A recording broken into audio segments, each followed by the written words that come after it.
Nah, letter of credit yang kita bahas minggu lalu secara umum sudah kita bahas ya, ada pembagiannya. Kita review sedikit kembali terkait dengan letter of credit. Nah, di sini kita akan melihat bagaimana proses penelitian oleh bank, ya, terutama bank penerima dan bank pembayar. Karena ini menjadi penting ketika eksportir telah memenuhi dokumen-dokumen yang dipersyaratkan untuk dilakukan pembayaran. Nah, kita ulang sedikit terkait dengan definisi LC itu sendiri ya. Seperti apa LC itu sehingga bisa digunakan sebagai alat pembayaran. Nah, secara definisi pertama kita sudah bahas istilah LC tersebut letter of credit ya, jadi kredit gitu ya. Tetapi dia memiliki istilah-istilah yang juga disebutkan di dalam kegiatan ekspor impor ke internasional ya. Misalnya disebutkan sebagai documentary credit, yang kemudian authority to purchase, authority to pay. Kemudian istilah ini muncul. Mohon maaf Pak, mohon maaf menyela, bisa di ACC teman-teman saya, ada beberapa yang belum di ACC Pak. Oh ya, terima kasih Pak. Ya,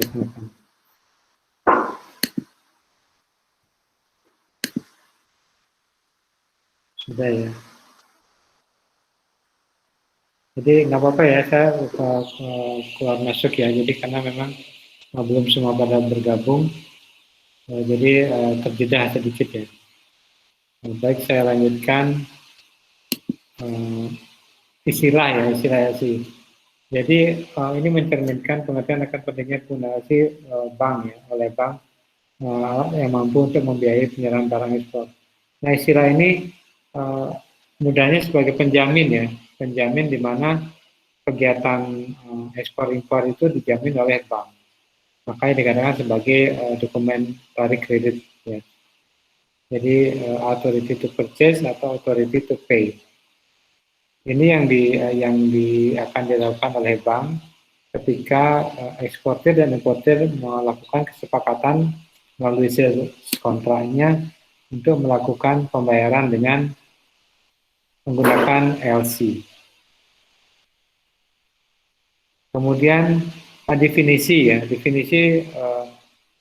ini ada definisi yang bisa digunakan gitu ya. Jadi suatu surat yang dikeluarkan oleh suatu bank atas permintaan importir yang ditujukan kepada eksportir di luar negeri yang menjadi relasi impor tersebut, yang memberikan hak kepada eksportir itu untuk menarik wesel-wesel atas importir yang bersangkutan. Jadi memang LC ini kita bahas minggu lalu, kenapa dikatakan paling aman dijamin gitu ya. Walaupun di dalam gambar yang kita share minggu lalu itu posisi LC kan tidak paling ujung ya. Paling ujung itu yang paling secure ya. Misalnya open payment gitu ya, yang untuk dibayar di muka gitu ya. Nah, LC itu kenapa dia dikatakan aman, karena dijamin oleh bank ya. Jadi bank yang akan menjamin proses pembayaran kegiatan ekspor impor tersebut. Jadi definisi pertama ini eksportir itu akan dijamin pembayarannya oleh importir dilakukan oleh bank selama dokumen yang dipersyaratkan di dalam LC tersebut, di dalam sales contract itu dipenuhi. Jadi itu yang makanya dikatakan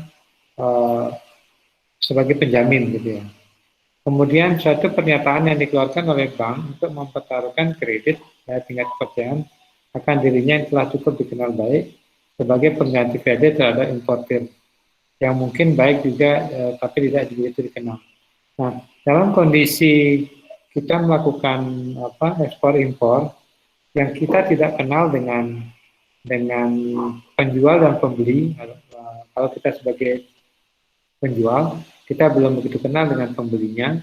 Sebaliknya kalau kita sebagai pembeli, kita belum begitu kenal dengan eksportirnya, maka jalan tengahnya adalah kita menggunakan LC. Jadi bank lah yang akan memvalidasi apakah lawan kita berdagang atau bertransaksi ini bisa menjamin atau bisa kita percaya.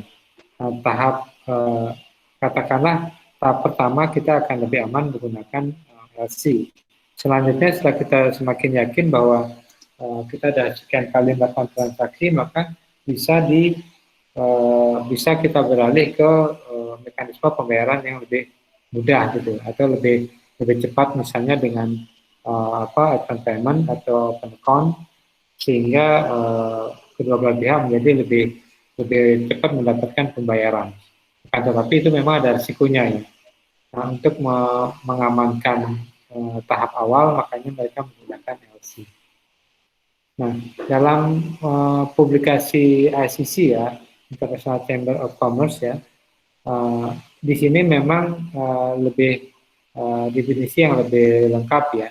Jadi perjanjian tertulis dari sebuah bank, ya ini yang kita sebut sebagai issuing bank, yang diberikan kepada penjual ya, beneficiary atau eksportir atas permintaannya dan sesuai dengan instruksi pembeli aplikan. Jadi ini yang harus di-state di dalam sales kontraknya yang ditentukan oleh pembeli ya, untuk melakukan pembayaran, yaitu dengan cara membayar, mengacap atau menegosiasi hasil sampai jumlah tertentu dalam jangka tertentu, waktu yang ditentukan, dan atas dokumen-dokumen diterapkan. Jadi ada persyaratan, ada tanggal gitu, apakah dia menggunakan accept atau negosiasi, kemudian dokumen apa yang dipersyaratkan di dalam LC tersebut.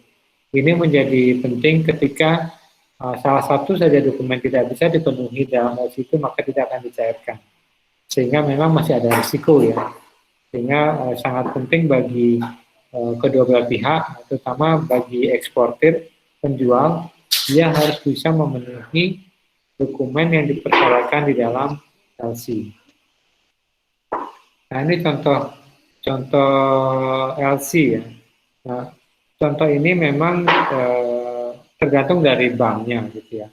Tetapi isinya kurang lebih sama ya. Jadi isinya kurang lebih sama karena memang ditentukan oleh ICC tersebut gitu ya. Nah, misalnya banknya ya, name and address of bank gitu ya. Kemudian apakah jenis LC-nya gitu, apakah di sini kan irrevocable ya. Kemudian ada tanggal, kemudian siapa penerimanya gitu ya, nama perusahaannya, kemudian alamatnya di mana gitu ya. Kemudian ada juga disebutkan apakah berapakah jumlah nilai yang diberikan di dalam LC tersebut gitu ya. Di sini disebutkan we hereby open our irrevocable credit in the offer for the sum ya. Nilainya berapa gitu. Kemudian ada juga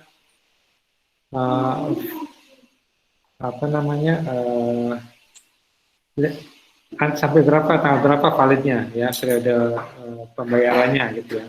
Karena ada tanggal kadaluarsanya ya untuk pembayarannya. Jadi di dalam LC ini hal-hal yang perlu diperhatikan adalah semua yang wajib diisi oleh issuing bank ya, yang dimintakan oleh issuing banknya ketika importer akan membuka LC ya, itu wajib dipatuhi oleh importer. Kemudian bagi eksportir sebaliknya, eksportir harus memenuhi syarat yang ditentukan oleh importer yang ada di sales contract. Contohnya ya. Nah, fungsi LC ya, fungsi LC. Nah, yang pertama merupakan perjanjian bank dalam menyelesaikan transaksi komersial internasional. Jadi ekspor impor itu ya. Jadi perjanjian bank ya untuk menyelesaikan transaksi. Jadi mereka sebagai jembatan antara eksportir dan importir untuk bisa menjalankan transaksinya atau ekspor-impornya. Nah, yang kedua kemudian memberikan pengamanan bagi pihak-pihak yang terlibat dalam transit yang diadakan.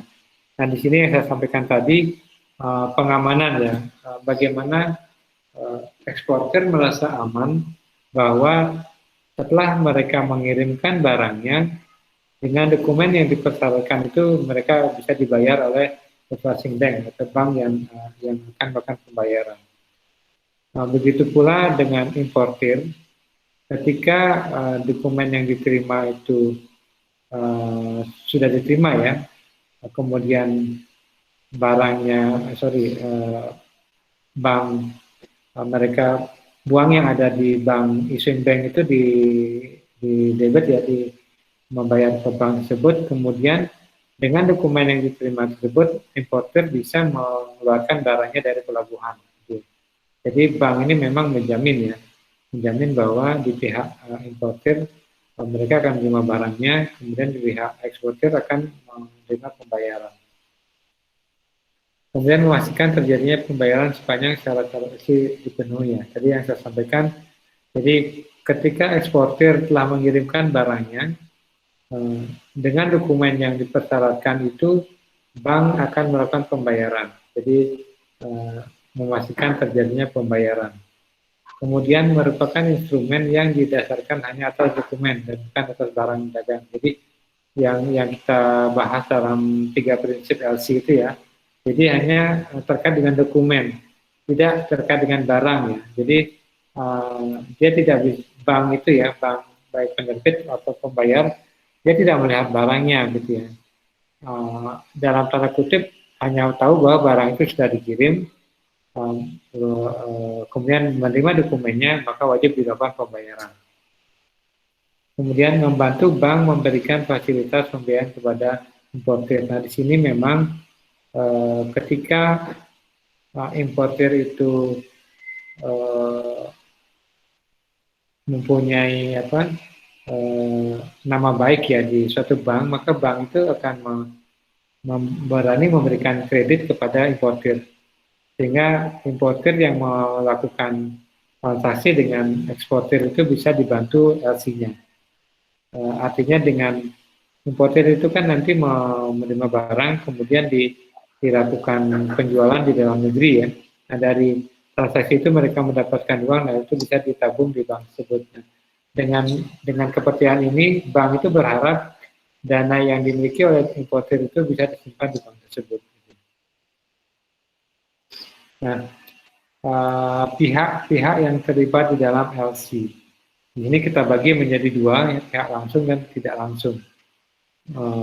Dalam pembahasan kita sebelumnya mungkin sudah pada masih ingat gitu ya. Yang langsung itu siapa saja? Tentunya yang pertama adalah pembeli. Itu bisa juga importir atau aplikan istilah di dalam LC tersebut ya. Kemudian penjual, eksportir atau beneficiary ya. Kemudian bank penerbit ya, bank issuing bank ya. Kemudian bank penerus ya, advising bank. Kemudian bank yang menegaskan atau menjamin pembayaran, gitu, yang pembayarnya nanti gitu ya. Setelah eksportir menyiapkan dokumen yang dipersyaratkan, maka bank ini wajib melakukan pembayaran. Kemudian menegaskan untuk menjamin pembayaran gitu ya. Kemudian bank pembayar, bank yang negosiasi, tergantung dari LC yang digunakan oleh kedua belah pihak, baik eksportir dan importir ya. Kemudian ada bank pengganti pembayar atau reimburse. Ini kita bahas minggu lalu pada saat flowchart reality dari LC itu. Kemudian pihak tidak langsung ini ada pelayaran gitu ya. Pelayaran, kemudian kalau dia menggunakan pesawat kan maskapai penerbangan ya. Kemudian ada bea cukai. Itu istilahnya custom, bea cukai, pabean itu sama ya. Kemudian perusahaan asuransi, ada surveyor. Nah, surveyor itu biasanya mereka memberikan sertifikat atas pemeriksaan barang gitu ya, atau kualitas dari barang ekspor atau impor itu menggunakan surveyor. Kemudian badan peneliti lainnya sertifikat. Itu pihak yang terlibat di dalam LC. Kemudian jenis LC, nah jenis ini perlu saya tegaskan kembali, minggu lalu kita bahas dengan pengelompokan gitu ya. Ini kita gabung, mudah-mudahan masih ingat ya, revocable gitu, LC yang bisa dibatalkan atau diubah. Ya. LC yang sewaktu-waktu dapat dibatalkan atau diubah secara sepihak oleh issuing bank atau tanpa memberikan persetujuan dari beneficiary. Ya. Nah, di sini pihak eksportir kemungkinan akan menghadapi masalah untuk segera memperoleh pembayaran dari importer. Ini bisa terjadi ya, tetapi dalam hal penentuan dari perubahan dari LC tersebut, makanya eksportir harus hati-hati apakah kenapa dia berani menggunakan revocable, kenapa tidak gitu ya. Karena ada kemungkinan pembatalan secara sepihak. Tetapi dalam konteks dia jual beli, tentunya kan tetap dilakukan pembayaran.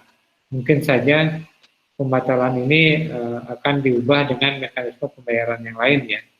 Sehingga kenapa dirubah? Artinya kalau memang mereka benar-benar saling percaya, tentunya perubahan atau pembatalan ini bukan berarti dia tidak akan menerima pembayaran. Kemudian sedangkan sebaliknya pihak importir sini akan memberikan kelonggaran karena dapat diubah atau dibatalkan tanpa pemberian terlebih dahulu kepada beneficiary atau eksportir. Ya, artinya ini kan memang pemilihan pembayaran LC itu lebih besar diminta oleh importir ya, karena kalau eksportir pasti dia menginginkan pembayaran di depan gitu ya. Nah, jalan tengahnya maka importir menggunakan LC. Nah, LC pun yang digunakan yang seperti apa? Nah, kalau misalnya dengan revocable, apakah eksportir ini mau atau tidak gitu ya? Makanya eksportir tentunya akan mencari yang lebih aman. Misalnya yang pakai dia revocable yang tidak bisa dibatalkan gitu ya. Jadi tidak bisa dibatalkan selama jangka waktu berlaku ya, itu dalam LC. Bank tetap menjamin menerima WC untuk bisa melakukan pembayaran nanti ya. Pembatalan mungkin juga dilakukan, tapi harus atas persetujuan. Nah, di sini artinya dalam jangka waktu tertentu yang disepakati itu tidak bisa dibatalkan. Gitu. Nah, bisa dibatalkan, tetapi persetujuan dari pihak eksportir atau beneficiary. Jadi poin dari revocable itu adalah tidak bisa dibatalkan. Nah, ini yang ini sudah kita bahas juga yang lalu, jadi tidak bisa dibatalkan dan dijamin ya. Jadi irrevocable and confirm ya. Paling sempurna dan paling aman dari sudut penerima atau eksportir atau beneficiary.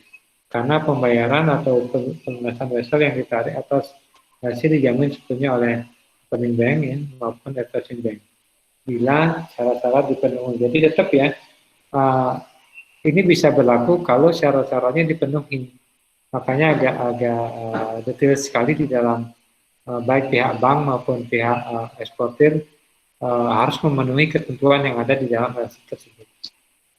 Nah, dalam konteks yang pernah kita bahas ekspor fiktif itu memang itu terjadi kebanyakan memang ada kesengajaan ya, memang ada oknum tertentu yang memang menginginkan itu terjadi. Dalam konteks normalnya itu sangat ketat sekali.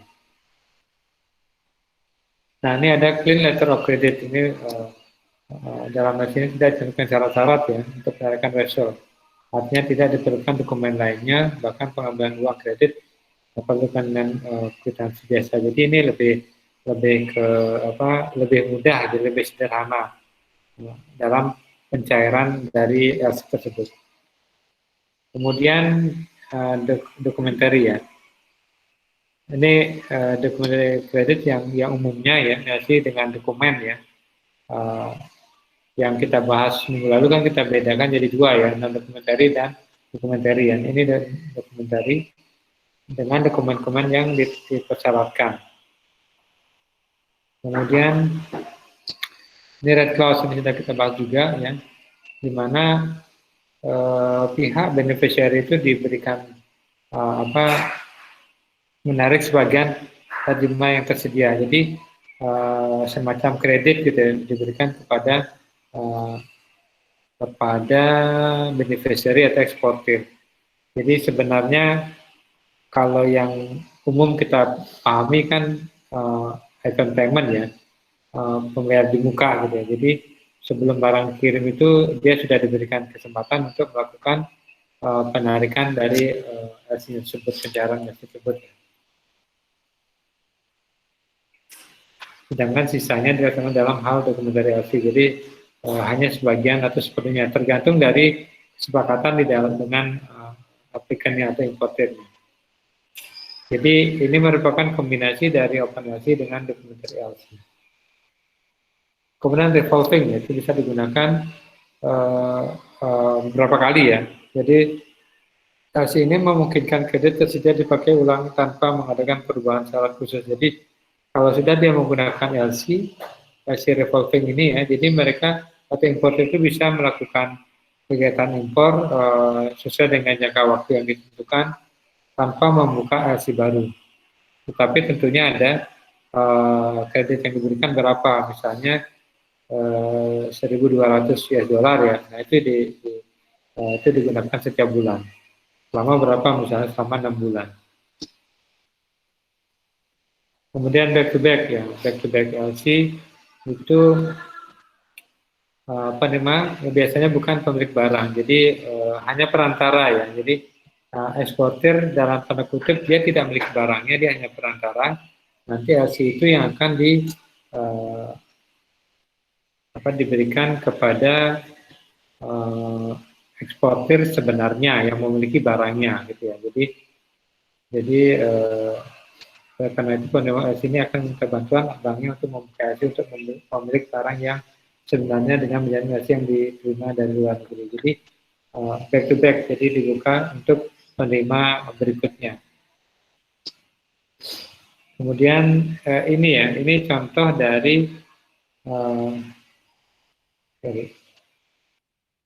ini permintaan pembukaan LC ya. Ini nanti kalau misalnya sudah lulus ya, sudah bekerja, kalau bisa misalnya yang kebetulan bertugas di bagian ekspor impor yang terkait dengan LC, nah ketika kita mau melakukan permintaan pembukaan LC ke bank ya, ini contohnya kita meminta pembukaan LC di Bank Mandiri. Di sini disebutkan misalnya dengan ini diharapkan supaya, nah ini kemungkinan dalam bahasa Inggris yang diterjemahkan ke bahasa Indonesia ya, sehingga bahasanya kurang familiar ya. Dengan ini diharapkan supaya saudara membelikan devisa dengan kurs ya, US dollar, membebani rekening valuta asing kami. Jadi si pihak importir itu wajib memiliki tabungan ya, deposit di bank Mandiri ini gitu, bank ini, sehingga dia bisa diberikan kredit LC oleh bank Mandiri ya. Membebani rekening valuta asing kami dan membuka LC importer dokumenter dengan dokumen ya, menurut petunjuk penulis berikut. Nah, persyaratan ini yang wajib dipenuhi oleh eksportir nanti. Nah, yang satu ya, LC dibuka pada korespondensi issuing bank ini kepada advising bank di Hong Kong. Gitu. Jenis LC-nya apa? Nah, di sini disebutkan sebagai irrevocable atau transferable. Ya, ini pilihan gitu ya. Kemudian cara membuka dengan kawat selama-lamanya 7 hari kerja. Jadi ada batas waktunya ya. Sebelum tanggal pengapalan barang ya. Jadi 7 hari ya sebelum tanggal pengapalan barang. Kemudian ada masa expirednya ya. Ada expirednya ya. Kemudian untuk nama dan alamat supplier siapa gitu ya. Disebutkan di sini. Nah, ini kan sudah ada di sales kontra ya. Sales kontra itu menjadi dasar bagi importer dalam pembukaan LC-nya. Dengan siapa kita akan melakukan transaksi, negaranya dari mana, nama perusahaannya apa, itu disebutkan. Di sini atas penyerahan wesel untuk set draft yang jumlah 100% ya. Kemudian ditandatangani rangkap 5 perangkap BL ya. Kemudian dalam rangkap 3, nah kemudian disebutkan kontrak ordernya nomor 7 itu. Nah, kemudian uraian barang nomor 8 ya. Ini memang di dalam prinsip LC itu kan tidak terkait dengan barang. Ya, maksudnya gini, bank itu tidak tahu keberadaan barangnya, tetapi hanya mencantumkan isi dari dokumen apa namanya nama-nama barangnya, jenis, jumlah itu disebutkan ya. Nah itu yang data ini yang harus sesuai dengan data ini akan harus sesuai dengan data yang diserahkan di BL atau packing list atau invoice yang akan diserahkan oleh eksportir kepada advising bank atau pembayar bank pembayar nanti untuk dilakukan pembayaran. Gitu. Kemudian dia menggunakan harga ini CFR yang nanti kita bahas di dalam Incoterm. Ya. Kemudian dikapalkan dari mana? Dari Hong Kong, gitu ya. Pelabuhan tujuannya di Tanjung Priok. Ya. Nah di sini disebutkan pengiriman sebagian. Jadi dimungkinkan ya disebutkan di sini. Apakah boleh parsial atau full, gitu ya? Ini dimungkinkan ya pengiriman parsial sebagian. Kemudian oleh kapal diperkenankan untuk transshipment, jadi pindah kapal maksudnya itu dimungkinkan. Jadi ada di dalam asli juga ya. Negara asal barang Hong Kong, asuransi, ini ada asuransinya. Kemudian nama alamat, nah maksudnya gini, di dalam kasih ini sudah detail sekali disebutkan yang harus dipenuhi oleh eksportir, sehingga eksportir bisa dilakukan pembayaran. Kemudian yang perlu diperhatikan oleh issuing bank terhadap aplikasi pembukaan. Nah, tadi kan contoh permintaan oleh importer untuk dibukakan LC di Bank Mandiri ya. Nah bagi bank ya Bank Mandiri misalnya ketika importer melakukan request atau permintaan pembukaan LC maka hal-hal apa saja yang wajib diperhatikan gitu ya. Yang harus diperhatikan oleh bank yang pemberinya ini ya. Yang pertama nama jelas dan alamat eksportir. Nah ini penting ya, penting sekali ya. Jangan sampai nanti ketika eksportir telah mengirimkan barangnya gitu ya, kemudian dia menyerahkan dokumen BL, invoice, packing list dan lain-lainnya ya.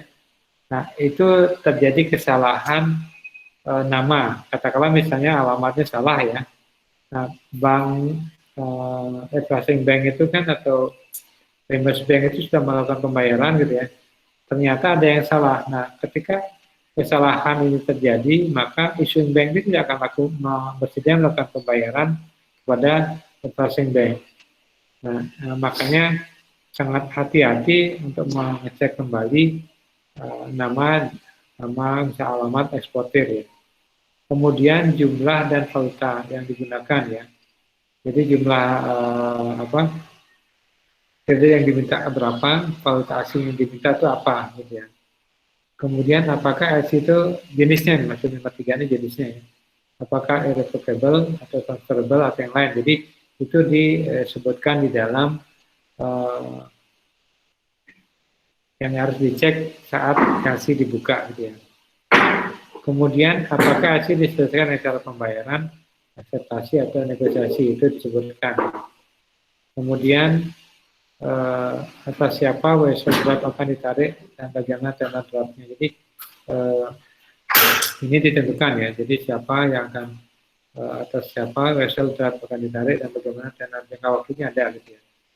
Kemudian uraian singkat barang yang diimpor, jumlah dan harga per unit itu disebutkan di dalam LC. Nah, biasanya kan didasarkan atas sales kontraknya. Nah, ini akan menjadi dasar juga bagi advising bank pada saat dia mengecek invoice, packing list yang diberikan pada saat dia minta pembayaran. Kemudian Incoterm apa yang digunakan, terus syarat penyerahan barangnya apakah menggunakan CIF, FOB, CFR atau lainnya. ini harus sama gitu ya. Ketika dia mau minta CIF, nanti di eksportir juga seperti itu. Jadi CIF bukan yang berbeda, gitu ya. Bukan misalnya di LC issuing banknya CIF, kemudian di eksportir nanti munculnya FOB, itu kan berbeda, atau CFR atau ekspor dan lain-lain itu harus sama.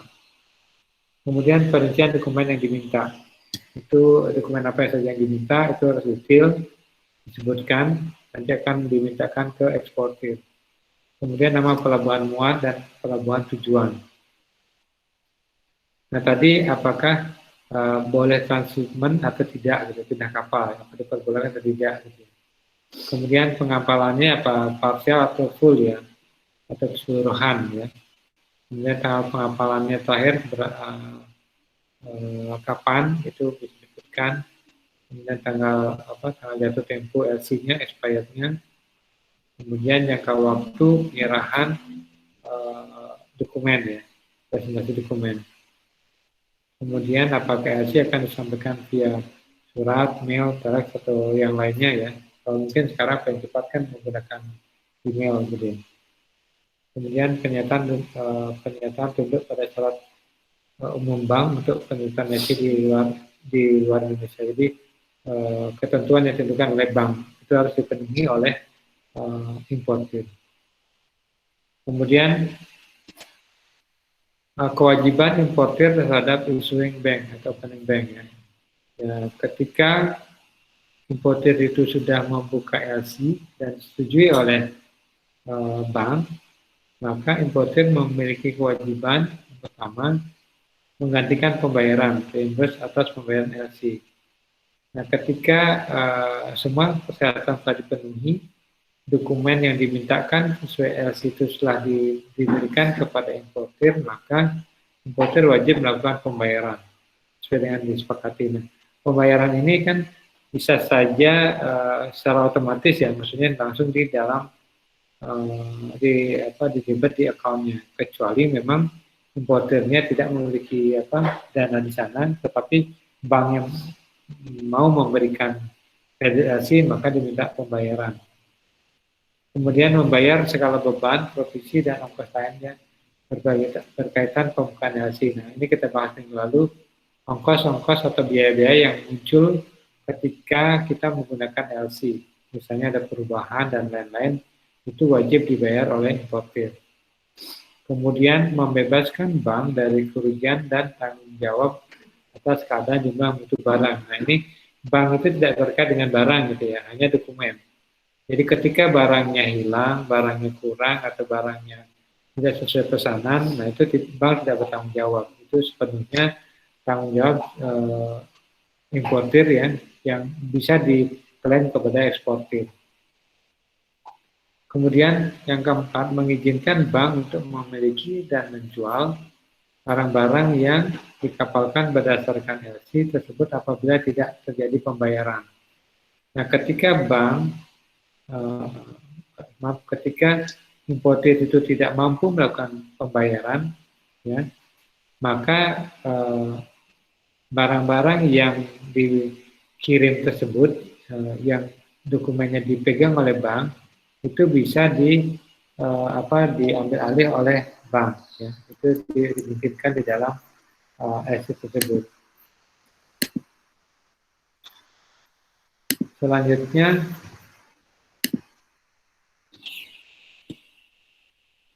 menandatangani dan menyerahkan kepada bank tambahan instrumen yang diperlukan bank. Ini digantung ya. Jadi misalnya menandatangani dan menyerahkan kepada bank tambahan instrumen yang diperlukan. Jadi kalau memang ada tambahan instrumen yang diperlukan bank, itu wajib ditandatangani. Kemudian apabila LC dalam valuta USD, maka akan menyetujui reimburse bank dalam valuta dolar USD dengan kurs yang berlaku. Nah, ini karena kurs itu kan setiap hari berubah gitu ya. Nah, ketika LC menggunakan valuta asing, misalnya Singapura atau Amerika atau lainnya, nah, bank itu akan menggunakan valuta yang sama pembayarannya dan berlaku kurs yang berlaku. Nah, ini bisa diuntungkan, bisa dirugikan ya, karena kurs itu kan naik turun. Nah, kemudian apakah LC itu selalu diterima? Tidak ya, kadang LC itu juga ditolak. Nah, penolakan ini ada beberapa kesalahan di dalam pengisian aplikasi. Misalnya alamat beneficiary tidak tercantum. Ini harus jelas karena kan sebenarnya kan base-nya adalah sales kontrak ya. Ketika sales kontrak itu benar, harusnya benar juga data alamat beneficiary atau eksporternya yang tercantum di dalam LC ya. Kemudian uraian barang tidak jelas atau tidak ada. Uraian barang itu walaupun tidak lengkap gitu, tidak detail, tetapi harus ada. Ya harus ada uraian barangnya, nama barangnya apa. Kenapa? Karena ketika nanti bank advising bank akan menerima dokumen yang saya sampaikan tadi, packing list, invoice, bill of lading ya, terutama di invoice dan packing list itu kan menyebutkan barang ya. Nah, apakah barang yang dipesan dalam LC itu sama dengan packing list atau invoice barang yang diterima oleh bank? Nah, ketika ini berbeda, itu tidak akan dilakukan pembayaran oleh advising bank. Kemudian latest statement, kapan terakhir pengiriman ya, atau tanggal kedaluarsa dari LC-nya tidak tercantum, itu juga ditolak ya. Kemudian nama penerima barang dalam negeri tidak tercantum, itu wajib dicantumkan ya. Kemudian cara-cara dokumen tidak tercantum, jadi namanya dokumentari LC ya, dokumen tentunya syaratnya disebutkan, apakah merupakan dokumen syarat A atau dokumen B, itu wajib ditentukan di dalam LC tersebut. Kemudian pelabuhan muat dan pelabuhan tujuan, itu tidak tercantum. Kemudian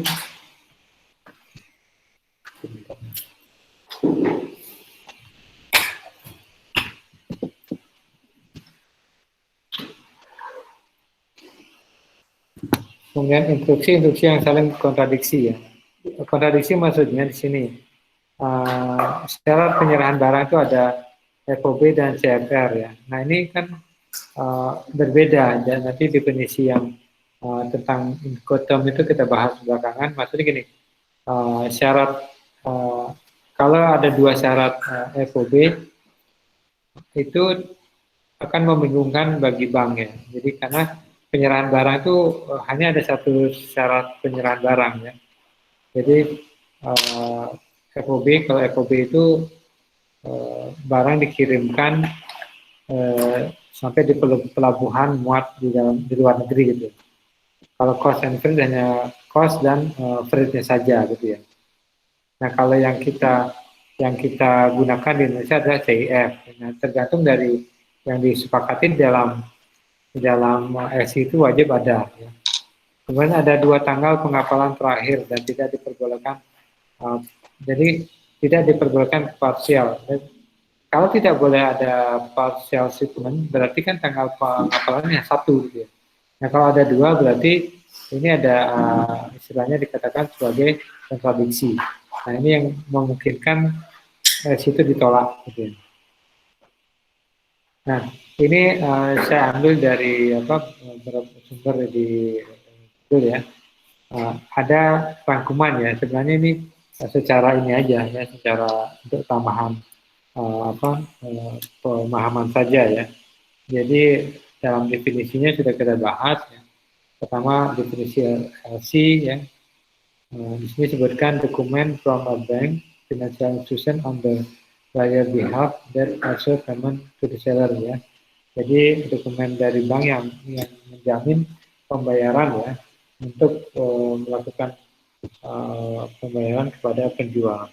Di sini disebutkan feature-nya apa saja, ada negotiable, ada revocable, ada transfer, ada set dan time draft. Kemudian elemennya apa saja, nah, maksudnya pihak-pihak terlibat siapa saja gitu ya, ada aplikan, ada beneficiary, ada issuing bank, advising bank, dan confirming bank.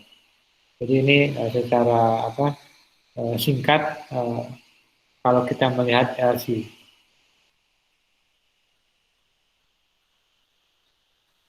Baik, itu yang bisa saya jelaskan.